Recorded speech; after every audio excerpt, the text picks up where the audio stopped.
नमस्कार। इजराइल और फिलिस्तीन के बीच जो ताज़ा घटनाक्रम हुआ है, उसके मुझे ज़्यादा डिटेल में जाने की आवश्यकता नहीं है। मैं आपको ये नहीं बताने जा रहा हूँ कि इजराइल और फिलिस्तीन का विवाद क्या है, या फिर जो गाज़ा पट्टी है वो क्या है, पुरानी हिस्ट्री क्या है, किस वजह से ये झगड़े चले आ रहे हैं, इसमें यहूदी मुस्लिम फैक्टर कहाँ से आ जाता है, आतंकवादी कहाँ हैं, हमास जैसे कि भारत में लश्कर ए तोयबा है, उस तरह का आतंकी संगठन है, क्या काम करता है, क्या इनका, मैं देखिए इस डिटेल में जाने की बिल्कुल भी कोशिश नहीं करूंगा, वो मेरा विषय भी नहीं है। अंतर्राष्ट्रीय मामलों पर इतनी बड़ी जानकारी मेरी नहीं है, लेकिन इतना जरूर समझता हूं कि कौन मानवता के साथ खड़ा है, कौन मानवता के खिलाफ खड़ा है। हमास के आतंकियों ने इसराइल पर 5,000 गोले दाग दिए, और भारत में फिलिस्तीन के समर्थन में आवाजें उठने लगी।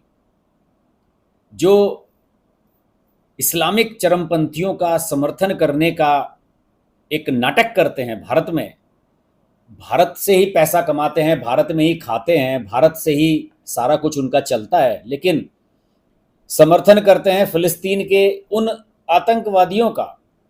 हमास जो आतंकी संगठन है, घोषित रूप से सारी दुनिया जिसे मान रही है, अमेरिका कह रहा है, जो बाइडेन ने कह दिया है, और ऋषि सुनक तो नरेंद्र मोदी की तरह ही इन आतंकियों के खिलाफ खड़े हो गए हैं।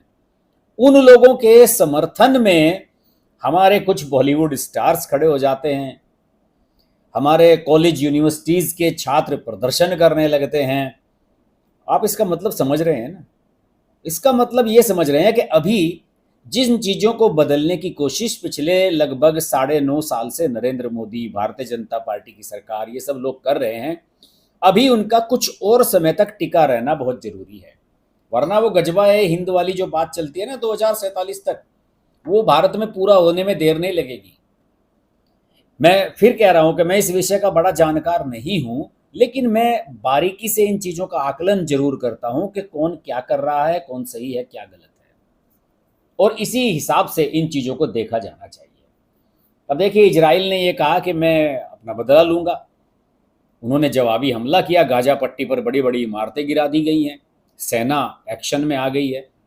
सोशल मीडिया पर आप देखेंगे तो दिन भर इसी को लेकर ट्रेंड चल रहे हैं। I stand with Israel, Hamas, Gaza पट्टी, मोसाद, इन सब को लेकर दिन भर हैशटैग चलते रहते हैं। और इसराइल का जो भारतीय दूतावास है, यानी कि इजराइल का जो भारत में दूतावास है इजराइल इन इंडिया, उसका जरा ट्विटर हैंडल उठाकर देखिए, वो हिंदी में ट्वीट कर रहे हैं, भारत का आभार व्यक्त कर रहे हैं कि हमारे प्रति समर्थन जताने के लिए आपका धन्यवाद। इजराइल जो भारत का लंबे समय से मित्र रहा है, खासतौर से नरेंद्र मोदी ने जिस तरीके से इजराइल को सपोर्ट किया है, उसके बहुत सारी चीज़ें बदली हैं। मेरे याद है जब बचपन में हम छोटे हुआ करते थे, 80s में गुटनिरपेक्ष सम्मेलन करवाया था इंदिरा गांधी ने, उसमें यासर अराफात आया करते थे, फिलिस्तीन नेता। इंदिरा गांधी उनको वीआईपी ट्रीटमेंट दिया करती थी। उठाकर देख लीजिएगा क्या स्टैंड रहा इससे पहले सरकारों का और इसराइल को लेकर। अमेरिका की भी बात कर लीजिए, अमेरिका ने कभी इन मामलों को सीरियस नहीं लिया। जो भारत के आतंकी थे, भारत में हुर्रियत के लोग थे या आतंकी संगठन थे जो भारत में समय समय पर बम विस्फोट, आतंकी हमले करते थे, तो अमेरिका जब तक 9/11 नहीं हुआ, जब तक ओसामा बिन लादेन ने उसकी 2 इमारतें नहीं गिरा दी WTC की, तब तक अमेरिका को यकीन ही नहीं हुआ कि कश्मीरी आतंकवादी होते क्या हैं, या कश्मीर में जो समस्या भारत के सामने है वो सही मायने में आतंकी समस्या है। वरना वो सोचता था कि यार ये इनका अपना घरेलू मसला है, मुझे जरूरत नहीं है। उस घटना ने पूरे दुनिया को एहसास कराया, और उसके बाद से आप देखिए कि यूरोप किस तरह से बर्बाद हो रहा है। फ्रांस में क्या हुआ, जो शरणार्थी बनकर आए उन्होंने किस तरीके से आतंक मचाया। एक लड़के की पुलिस की गोली में हत्या हो गई, तो उसके बाद सारे फ्रांस को जला देने की कोशिश की गई, लाइब्रेरियां फूंक दी गई, सड़कों पर तोड़फोड़ की गई। यानी कि कल जिन्हें आपने शरण दी वो आज आपके सिर पर बैठना चाहते हैं, ये स्थिति हो गई। और भारत में भी ऐसी स्थिति होने में कोई कमी नहीं रह गई थी दोस्तों। ये तो शुक्र मनाइए कि नरेंद्र मोदी यहाँ आ गए 2014 में, और बहुत सारी चीज़ों को होने से रोक दिया, और बहुत सारी चीज़ें जो चल रही थी उनको बदल दिया। और इसीलिए मैं कहता रहा हूं कि ये आसान नहीं है। कल्याण जी, आप सही कह रहे हैं, वर्तमान परिस्थितियों में अगले 10 वर्ष तक नरेंद्र मोदी के नेतृत्व की सरकार जरूरी है भारत देश के लिए, लेकिन इन लोगों को एक्सपोज किया जाना भी जरूरी है। स्वरा भास्कर, जिन्होंने एक मुस्लिम युवक से शादी की है और अभी एक बेटी की माँ भी बन चुकी हैं, और सब लोग जानते हैं कि वो बेटी की माँ जब बनी है, किन परिस्थितियों में बनी, उन्हें लेकर सोशल मीडिया पर क्या लिखा गया है। खैर, उस मुद्दे पर नहीं जाना चाहिए, लेकिन स्वरा भास्कर फिलिस्तीन के समर्थन में खड़ी हो गई हैं कि वहाँ मुसलमानों पर अत्याचार हो रहे हैं, ये हो रहा है, फलाना हो रहा है, ढिमकाना हो रहा है। स्वरा भास्कर को तो खैर आदत है, कम्युनिस्ट हैं। ईरा भास्कर, उनकी माँ जेएनयू में प्रोफेसर रही हैं, और जेएनयू का माहौल आप जानते ही हैं क्या है। जेएनयू की पढ़ी लिखी हुई लड़की से और क्या उम्मीद करेंगे। राष्ट्र विरोध में बोलना, नरेंद्र मोदी के खिलाफ बोलना, भाजपा, आरएसएस, इनके खिलाफ बोलना, ये तो वहाँ सिखाया जाता है, और स्वरा भास्कर कोई इनसे अलग है नहीं। लेकिन सरकार के पैसे पर चल रही अलीगढ़ मुस्लिम यूनिवर्सिटी, जहाँ पर योगी आदित्यनाथ का शासन है जिस स्टेट में, वहाँ के छात्र अगर फिलिस्तीन के समर्थन में प्रदर्शन कर रहे हैं, ये एक महत्वपूर्ण बात है। मैं आपको दिखाऊंगा वो तस्वीरें, वो उसकी वीडियो सोशल मीडिया पर बड़ी वायरल हो रही है कि किस तरीके से यहाँ पर प्रदर्शन किए गए। और इसमें मतलब क्या इस्लाम देश हित से ऊपर है? फिलिस्तीनी आतंकियों के समर्थन में अगर भारत के मुसलमान बोल रहे हैं, तो क्या इन्हें नहीं पता कि वहाँ पर हमास के आतंकवादियों का आप समर्थन कर रहे हैं? मैं आपको वीडियो दिखाता हूँ जो इस समय सोशल मीडिया पर ज़बरदस्त वायरल हो रहा है, और जिसे लेकर अलीगढ़ मुस्लिम यूनिवर्सिटी और न जाने क्या क्या ट्रेंड्स चल रहे हैं। देखिए, ये रविवार देर शाम की घटना है ये, और इसमें ज़्यादातर युवक जो बताए जाते हैं, वो बताया जाता है कि वो सब लोग, ज़्यादातर युवक इनमें से अलीगढ़ मुस्लिम यूनिवर्सिटी के छात्र थे। मैं ये नहीं कहता हूँ कि ये सारे के सारे एएमयू के छात्र हैं, लेकिन जिस तरीके से इन्होंने अल्लाहू अकबर नारे लगाए और फ़लस्तीन के पर समर्थन जताया, इनका साफ चीज़ें समझ में आती हैं कि अलीगढ़ यूनिवर्सिटी में आज तक क्या होता रहा है। यहाँ के सांसद, मैं आपको बता दूं, बीजेपी के हैं सतीश गौतम, और बड़े ही आक्रामक सांसद हैं, कट्टर हिंदूवादी हैं। यहाँ पर टुकड़े टुकड़े गैंग भी सक्रिय रहा है, भारत के टुकड़े करने के नारेबाजी यहाँ हो चुकी है। आपको पता है, लंबे समय तक अलीगढ़ यूनिवर्सिटी बड़ी विवादत में रही। यहाँ पर जिन्ना की तस्वीर लगाई गई अलीगढ़ मुस्लिम यूनिवर्सिटी में। सतीश गौतम जो यहाँ के सांसद हैं, उन्होंने बड़ा विरोध किया, और ये कोई घटना पहली बार नहीं हो रही है। जरा सी भी घटना हो जाए, अलीगढ़ में सांप्रदायिक तनाव होने में देर नहीं लगती है। तो दोस्तों, मैं सिर्फ इसके माध्यम से यही दिखाना चाहता हूँ कि इस समय चल क्या रहा है, और अगर मैं चीज़ें दिखाने लगूँ आपको कि क्या चल रहा है सोशल मीडिया पर, तो ये देख लीजिए आप, आतंकवादियों के समर्थन में कौन कौन लोग खड़े हो गए हैं। मियाँ खलीफा जो पॉर्न स्टार है, वो आतंकियों का समर्थन कर रही है, और सोशल मीडिया पर गौहर खान आतंकियों के समर्थन में खड़ी है, फिलिस्तीन के समर्थन में खड़ी है। स्वरा भास्कर ने तो इंस्टाग्राम पर स्टोरी लगाकर फिलिस्तीन का समर्थन किया है, खबरें चल रही है। ये देखिए, ये स्टोरी लगाई है उन्होंने, आप पढ़ सकते हैं किस तरीके से उनका जो है, मुझे तो लगता है उन्होंने एक तरह से धर्म परिवर्तन ही कर लिया है। अपनी शादी मुस्लिम लड़के से कर ली, तो वो भूल गई हैं हमारा देश किस तरफ खड़ा हुआ है। गौहर खान ने जहाँ हमास के आतंकियों ने, आपको पता है कि सोशल मीडिया पर कैसी तस्वीरें चल रही हैं, महिलाओं को नग्न किया जा रहा है, अपमानित किया जा रहा है। वीडियो आपने देखी होंगी सोशल मीडिया पर, मैं यहाँ दिखाना नहीं चाहता वरना आजकल यूट्यूब बैन कर देता है। उन्होंने देखिए जो शवों की परेड, आपको पता होगा कि इजराइल ने कुछ आतंकियों को मारा और उनकी तस्वीरें डाली हैं सोशल मीडिया पर, उसकी आलोचना कर रही हैं। ये कह रही हैं कि दमन करने वाला कब से पीड़ित हो गया। Since when did the oppressor become the oppressed, convenient I site of the world, blind two years and years of history of operations. यानी कि दबाया गया है। पॉर्न स्टार देखिए, ये अमेरिका की मियाँ खलीफा, इसने भी हमास के इस हमले का समर्थन किया है, और इसने हमला करते हमास के फिलिस्तीनी आतंकियों की एक फ़ोटो डाल के लिखा कि पुनर्जागरण की एक तस्वीर है। ये देखिए, पुनर्जागरण हो रहा है, हाथ में बंदूकें लेकर हमास के आतंकी जो निकल रहे हैं। और मुझे आश्चर्य दोस्तों इस बात को लेकर भी होता है कि सोशल मीडिया पर अलीगढ़ मुस्लिम यूनिवर्सिटी को लेकर खबर, ये देखिए, अमर उजाला का मैं आपको वेब पेज दिखा रहा हूँ, लेकिन अमर उजाला अखबार का मैंने जो अलीगढ़ का एडिशन निकाला, जिसमें पहले पेज पर सारी खबरें फिलिस्तीन और इजराइल के झगड़े को लेकर है, इसमें एक शब्द भी नहीं छापा गया है अलीगढ़ में जो ये प्रदर्शन हुआ। मैंने अंदर के भी सारे पन्ने अमर उजाला के देख लिए, कहीं पर भी एक लाइन अमर उजाला ने नहीं लिखी है। ये इनकी रिपोर्टिंग का स्तर है। और कायदे से ये देखिए, ये है आजकल जो इनके पति हैं स्वरा भास्कर के, इनकी बेटी हुई है, अभी इसकी छठी भी की है इन्होंने, मुस्लिम युवक है ये, फरहाद इसका नाम है। और स्वरा भास्कर आप सब लोग जानते होंगे कि भारत जोड़ो यात्रा में भी शामिल रही थी। और ये है अलीगढ़ मुस्लिम यूनिवर्सिटी जो सरकार के पैसे पर चलती है। अब मुझे तो आश्चर्य इस बात का है कि योगी आदित्यनाथ ने इसका संज्ञान अब तक क्यों नहीं लिया है, और अलीगढ़ में इस प्रदर्शन में शामिल होने वालों के खिलाफ एक्शन लेने की अब तक आदेश नहीं हुए हैं। वीडियो में सब कुछ नजर आ रहा है। कम से कम वीडियो में उन छात्रों को तो चिन्हित किया जाना चाहिए जो इस प्रदर्शन में शामिल हुए। बाकी आदमियों की मैं बात नहीं करता। छात्र जो सरकारी पैसे पर सरकारी यूनिवर्सिटी में पढ़ रहे हैं और इस तरह के प्रदर्शन में भाग ले रहे हैं, उनका तो निश्चित रूप से आकलन किया जाना चाहिए कि आखिरकार कौन है ये।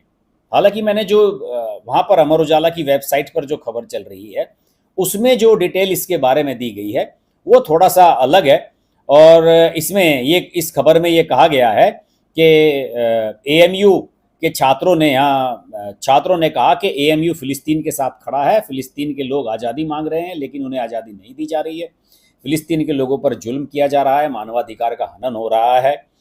और मोदी ने तो आलोचना की ही है। इसमें अमर उजाला ने वहाँ के जो प्रॉक्टर है यूनिवर्सिटी के, प्रोफेसर मोहम्मद वसीम अली, उनसे बात की तो उन्होंने बताया कि छात्रों ने पैदल मार्च जरूर निकाला है लेकिन कोई भी ज्ञापन नहीं सौंपा है। और यहाँ पर बीजेपी के एक नेता हैं मुकेश सिंह, जिला अध्यक्ष रहे हैं युवा मोर्चे के, उनका कहना है कि मैं प्रशासन को अवगत कराना चाहता हूँ कि यह अलीगढ़ मुस्लिम यूनिवर्सिटी के छात्र को चिन्हित किया जाए और जो शिक्षा ग्रहण करने के बजाय राजनीति का अड्डा यूनिवर्सिटी को बना रहे हैं उनके खिलाफ सख्त से सख्त कार्रवाई की जाए और शहर का माहौल खराब करने से रोका जाए। सांसद सतीश गौतम का बयान भी इन्होंने छापा, अखबार में नहीं छापा, वेबसाइट पर चला रहे हैं। पता नहीं अखबार में छापते हुए क्यों डर गए, जबकि ये रविवार देर शाम की घटना है। रात के 12-1 बजे भी अगर कोई क्राइम हो जाता है तो उसकी खबर अमर उजाला, जागरण, ये सब अखबार छापते हैं, लेकिन इस खबर को छापने की हिम्मत क्यों नहीं हुई, ये बड़ा सवाल है। सतीश गौतम का वर्जन इसमें छपा हुआ है, वेबसाइट पर चल रहा है अमर उजाला की, कि अलीगढ़ मुस्लिम विश्वविद्यालय के छात्र हमेशा से ऐसा कृत्य करते हैं जिससे देश में नकारात्मक माहौल बने, जबकि प्रधानमंत्री की आतंक विरोधी नीति पूरे देश में एक नजीर बनी हुई है। यह कोई नई बात नहीं है। एएमयू का छात्र मन्नान वानी भी इसी मानसिकता के चलते आतंकवादी बना और ढेर कर दिया गया। आज इसराइल अपनी संप्रभुता की रक्षा कर रहा है और मैं इसका समर्थन करता हूं, मगर छात्र इसका विरोध कर रहे हैं क्यों, इस मुद्दे की जांच निश्चित रूप से होनी चाहिए। लेकिन ये हमारे देश में दोस्तों एक चलन अलग तरह का निकला है। ये तो शुक्र है कि इस समय इंग्लैंड के जो प्रधानमंत्री हैं वो भी हिंदू हैं और उन्होंने नरेंद्र मोदी के सुर में सुर मिलाते हुए इजराइल के प्रति समर्थन जता दिया है। दरअसल इन लोगों को आतंकियों के समर्थन में खड़े होने में देर लगी।